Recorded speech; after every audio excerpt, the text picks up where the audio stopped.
These are busy days if you're a doctor in Italy. As the soaring temperatures continue, so too is the concern for the elderly. Franca Sant'Andrea hasn't been feeling herself over the past few days. It's awful. I can't sleep at night and I can't live during the day. It's impossible. I never experienced such heat. All the time I feel like I'm about to faint.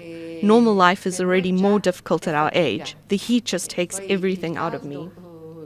The doctor tells her she needs to drink much more water, something Franca admits she often forgets. He insists that it's a lifesaver. During the heat wave in the summer of 2022, 18,000 people died here in Italy, the vast majority of them being elderly, so the most vulnerable. This year, health authorities are not taking any chances. They have put together a task force that is being deployed all over the city. Pronto, signora Paola, buonasera. Sono Federico dall'ASL. It all starts with a phone call. This health clinic follows up more than 1,000 elderly who, by and large, live alone, checking on them on a daily basis. Teams also go from home to check on those with medical conditions, like Giovanna Ticconi. Her sister Giuseppina goes out once a day to walk their dog Prince, but for Giovanna, it's been tough.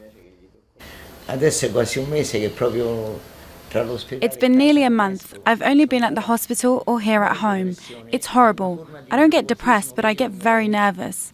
I don't recognize myself. The heat drives me crazy, but I'm not allowed to leave the house, so I go from room to room.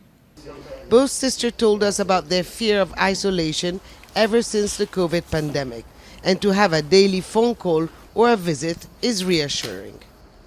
Hanno tanta paura, infatti quando parli spesso... They are very scared. When we speak to them, they often break down in tears. They are afraid that something happens to them and no one notices. Most of those who died last year were discovered a few days later because there was no one around. The worst is yet to come.